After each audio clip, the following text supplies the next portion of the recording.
এইটা একবার রিডিং পড়ো, একবারে বুঝাই দিব, একবার রিডিং পড়ো, আমি একবারে বুঝাই দিচ্ছি এগুলা।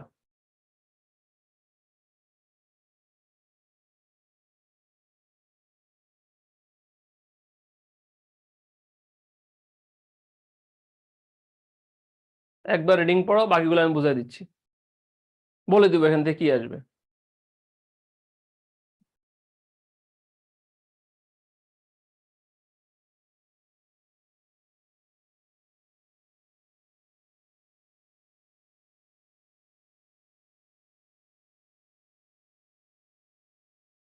আচ্ছা এইবার আসো,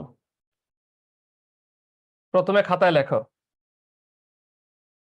খাতায় লেখো বাংলাদেশের ভূপ্রকৃতিকে 3 ভাগে ভাগ করা যায়।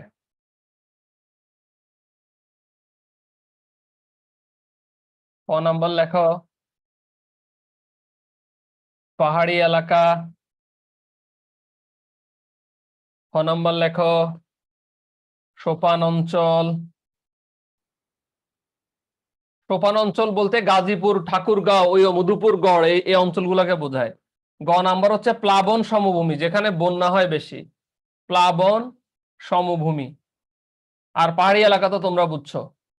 সো বাংলাদেশের ভূপ্রকৃতিকে 3 ভাগে ভাগ করা যায়, লিখে নাও। বাংলাদেশের ভূপ্রকৃতিকে 3 ভাগে ভাগ করা যায়, পাহাড়ি এলাকা, সোপান অঞ্চল, প্লাবন সমভূমি। লেখা খারাপ হলে এটা নিয়ে কিছু করার নাই, ভালো শিক্ষক আর ভালো ডাক্তারদের লেখা খারাপ হয়, এটা নিয়ম।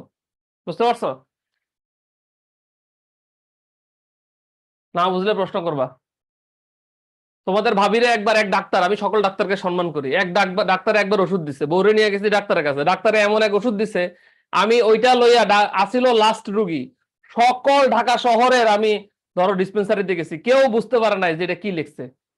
লাস্টে ওই হসপিটাল যেনে উনি চেম্বার করে ওখানে গেছি, যাইয়া কইছি যে এইটা এটা কি লিখছে, ভাই আমরা বুঝতে পারছি না। এবার ম্যাডাম রে আমি ফোন দিছি, ফোন দিয়ে বললাম যে ম্যাডাম আপনি তো এরকম একটা ওষুধ দিচ্ছেন আমার বউয়ের, আমি তো বুঝতে পারতেছি না। ম্যাডাম বলে এটা আমাকে হোয়াটসঅ্যাপে পাঠান, পাঠাইলাম, কয় আমিও বুঝতেছি না কি ওষুধ দিচ্ছে, আপনি আবার আসেন।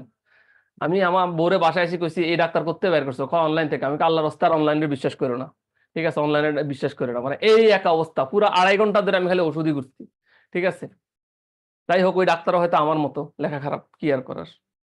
এরপরে আসো, এরপরে দেখো বনজ সম্পদের ব্যবহার, এটা কিন্তু পরীক্ষায় খুব আসে। কেন খুব আসে এটা পরীক্ষা? কেমন ধরো, বাঁশ ও ঘাস, এটা কি হয়? কর্ণফুলী ও সিলেট কাগজ কলের কাঁচামাল হিসেবে কি করা হয়? ব্যবহার করা হয়। গর্জন জারল রেলপথের স্লিপার তৈরিতে ব্যবহার করা হয়। হ্যাঁ, সেগুন তো আমরা সবাই জানি, আসবাবপত্র তৈরিতে সেগুন ব্যবহার করা হয়, ঠিক আছে। আসবাবপত্র তৈরিতে সেগুন ব্যবহার করা। এই লাল কালিতে ডিস্টার্ব মনে হচ্ছে রে তোমাদের, আমি তো লাল কালি দিয়ে কোনো অসুবিধা দেখি না। তোমরা কালো কালার দিলে ভালো হয়, কালো দিলে ভালো হয় তোমাদের।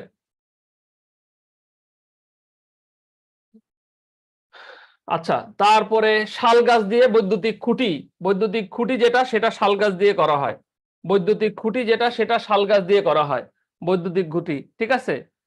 সবাই তো লালই বলতেছে, রফিক বলতেছে কালো কালার দিয়ে লিখতে। আচ্ছা রফিকের কথাও একটু রাখি। গোল পাতা হচ্ছে ছাতার বাট তৈরিতে, এখন তো সেগুলা দেখা যায় না, আগের দিনে বা গ্রামের বাড়িতে দেখবা যে ছাতা বাট যে এখন দেখা যায় না, আমি দেখি না অনেকদিনে, যে ছাতার বাট থাকে হলুদ কালারের, ওগুলো তৈরি করা হয়, ঠিক আছে। আচ্ছা এরপরে আসো সুন্দরবন, সহজ কথা বলে দেই। সুন্দরবন 10,000 বর্গ কিলোমিটারের মধ্যে 6,017 বর্গ কিলোমিটার, 17 বর্গ কিলোমিটার বাংলাদেশে পড়েছে। সুন্দরবন দুইটা দেশে পড়ছে, একটা হলো ভারত, একটা হলো বাংলাদেশ। সবচেয়ে বেশি পড়ছে ভারতে। ভারত কি কাম করছে রিসেন্টলি জানো? আমরা তো সবকিছুতে লেট। ভারত রিসেন্টলি সুন্দরবনের মধু তারা তাদের নামে জিআই পণ্য করছে, মানে সুন্দরবনের মধু ওয়ার্ল্ড এটা তাদেরই, আর কেউ এটার ইয়ে নিতে পারবে না। টাঙ্গাইল ছাড়িয়ে তো নিয়ে গেছে আমাদের। এই কেউ আছে নাকি 183 জনের মধ্যে ইন্ডিয়ান ছেলে মেয়ে কেউ ক্লাস করতেছো? আমার বিদ্যাবাড়িতে তো ইন্ডিয়ার ছেলে মেয়ে অনেকে ক্লাস করে। তোমাদের দেশের সরকারকে একটু বললো দয়া করে আমগো জিনিসপত্র কেন এরকম নেই। আর কিছু না হোক, আমাদের মহিলাদের শাড়ি ধরছে কেন? টাঙ্গাইল শাড়ি আমাদের আজন্ম শুনে আনছি, মা বাপ চাষিরা, মা চাষিরা টাঙ্গাইল শাড়ি পরে আছে, এখন টাঙ্গাইল চাষি নাকি শাড়ি নাকি ওদের দেশের। কেন নিছো তোমরা টাঙ্গাইল শাড়ি আমাদের থেকে? এটা কোনো ঘটনা হইলো? আমরা তো এটা নিয়ে জায়গা মতো নালিশ দিছি। টাঙ্গাইল নামে তোমাদের কোনো জেলা আছে? হ্যাঁ, যাই পাও বাংলা, এমনি আমরা একটা ছোট্ট দেশ, যাই পাই হেডাও টান দিয়ে লয়ে যাও, এটা কোনো কথা? বিদ্যাবাড়িতে কিন্তু ইন্ডিয়ান স্টুডেন্ট ক্লাস করে অনেকে, ঠিক আছে। শোনো, তোমার এটা কিন্তু আমাদের শাড়ি, কারণ টাঙ্গাইল জেলা বাংলাদেশ ছাড়া কোথাও নাই। ঠিক আছে, জিআই পণ্য মানে গ্লোবাল ইন্ডিকেটর আসাদ। যে পণ্য, যে পণ্যগুলো একটা স্পেশাল জায়গা হয়, এটাকে জিআই পণ্য বলে। যেমন ধরো, কুমিল্লা গেলে আমরা রসমলাই কিনি, কেন? কুমিল্লা রসমালাই খুব বিখ্যাত। বগুড়া গেলে আমরা বগুড়ার দই কিনি, বগুড়ার দই খুব বিখ্যাত, এগুলো হলো জিআই পণ্য। নাটোরে গেলে আমরা কাঁচাগোল্লা কিনি। সব মিষ্টির কথা বলতেছি রে আজকে।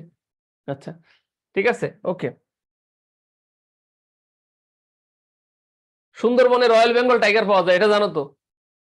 কিছুদিন আগে আমার ছেলেকে, আমি ছোট ছেলেটাকে চিড়িয়াখানায় ঘুরে নিয়ে আসছি। তো বাপের সাথে সে চিড়িয়াখানা যাবে, তারা চিড়িয়াখানা ঘুরাইয়া 2-2.5 ঘন্টা হাইটটাই অসুস্থ শরীর নিয়ে, তারা আমি জিজ্ঞেস করছি, আব্বা কেমন লাগছে তোর, বল চিড়িয়াখানা ঘুরা?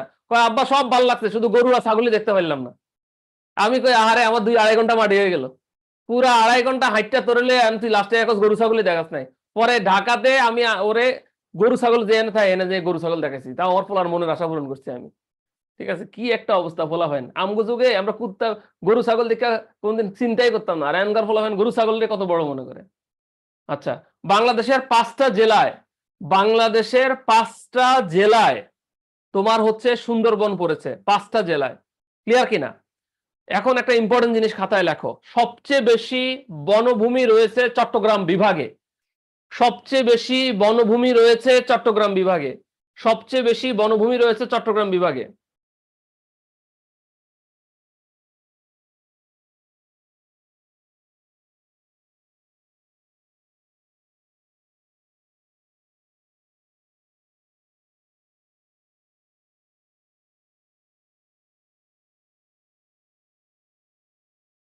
হ্যাঁ আচ্ছা, টাঙ্গাইলে তাঁতের শাড়ি জিআই পণ্য, আমরা নিয়ে আসছি ওইটা। আচ্ছা, তারপরে লেখো, জেলা হিসেবে সবচেয়ে বেশি বনভূমি আছে বাগেরহাটে। জেলা হিসেবে, বিভাগ অনুযায়ী চট্টগ্রাম, জেলা হিসেবে বাগেরহাটে।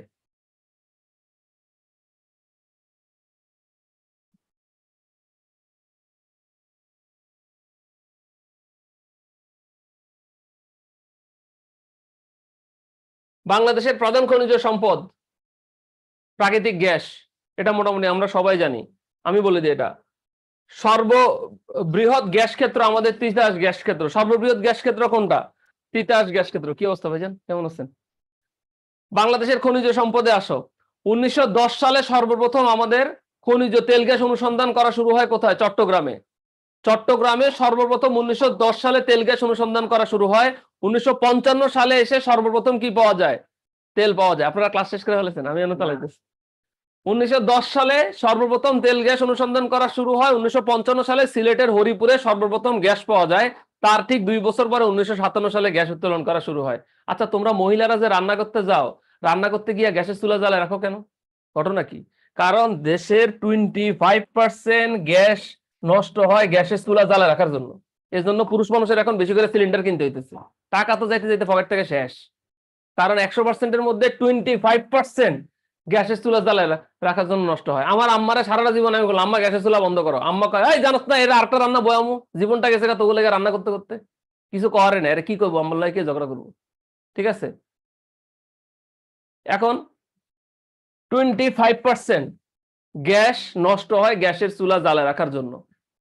এটা মাথায় রেখো। সবচেয়ে বেশি গ্যাস আমাদের বিদ্যুৎ উৎপাদনে ব্যবহৃত হয়। বিদ্যুৎ উৎপাদনে সবচাইতে বেশি কি হয়? গ্যাস ব্যবহার হয় বিদ্যুৎ উৎপাদনে। ক্লিয়ার কিনা? এটা আমরা মাথায় রাখবো। এগুলো হলো আমাদের প্রাকৃতিক গ্যাস, এগুলো সব ছেলেমেয়েরা বুঝে, এটা বুঝে না। কয় স্যার কঠিন শিলা জিনিস কি?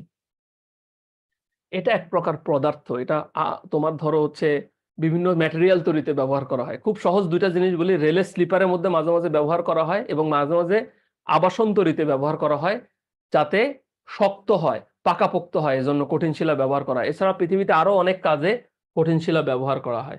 ক্লিয়ার কিনা? প্রাকৃতিক গ্যাস নিয়ে আমি বলে ফেলছি, একটা জিনিস বলি নাই, আমাদের দেশের 29টা গ্যাস ক্ষেত্র আছে, বর্তমানে 29টি গ্যাস ক্ষেত্র আছে। সর্বশেষ গ্যাস ক্ষেত্র কোনটা? ইলিশা 1 ভোলা। আমার এখানে ভোলার স্টুডেন্ট আছে, আমি দেখছি তোমাদের এখানে। ইলিশা 1 ভোলা। ভোলার প্রাচীন নাম শাহবাজপুর দ্বীপ। ইলিশা 1 ভোলা।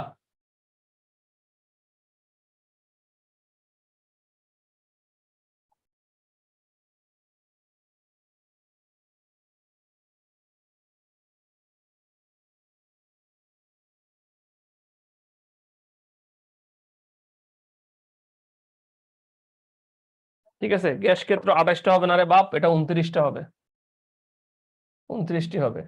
হ্যাঁ, ওকে। আচ্ছা, এটার দরকার নাই। খনিজ তেল, আচ্ছা তেলের কাহিনীটা আমি বলি। যারা এখন বলে যে আমাদের দেশে দেখো, মানুষ পড়ালেখা না করে কথা বলে, যারা বলে আমাদের দেশে তেল বর্তমানে প্রথম পাওয়া গেছে, বিষয়টা ভুল। আমাদের দেশে তেলের আগে পাওয়া গেছে। দেখো 1986 সালে তেল পাওয়া যায়, 1994 সালে তেল উত্তোলন করা বন্ধ হয়ে যায়, তেল শেষ, এখন আবার নতুন করে পাওয়া গেছে, এটা হলো দ্বিতীয়বার। প্রথমবারও সিলেটের হরিপুরে, দ্বিতীয়বারও সিলেটের হরিপুরে। ক্লিয়ার কিনা? তো এখন তেলের খনি আবিষ্কার হয়েছে দেখা খুশি হওয়ার কিছু নাই, এটা আগেও হয়েছিল। ঠিক আছে, কয়লা, কয়লা নিয়ে আপনাদেরকে একটু বলি। কয়লা নিয়ে দেখেন একটা জিনিস, আল্লাহর কাছে আমাদের কত শুকরিয়া আদায় করা উচিত, বিকজ আমাদের দেশে 5টা কয়লা খনি আছে। আমাদের দেশে কয়লা খনি আছে কয়টা? 5টা। এবং একমাত্র আমরা দিনাজপুরের বড়পুকুরিয়া কয়লা খনি থেকে কয়লা উঠাই। প্রতিদিন 0.08 মেট্রিক টন কয়লা উঠানো হয়, বর্তমানে 1.08। এখন অনেকে প্রশ্ন করতে পারেন যে স্যার শুধু বড়পুকুরিয়া কয়লা খনি থেকে কয়লা উঠানো হয়, বাকিগুলো থেকে উঠানো হয় না কেন?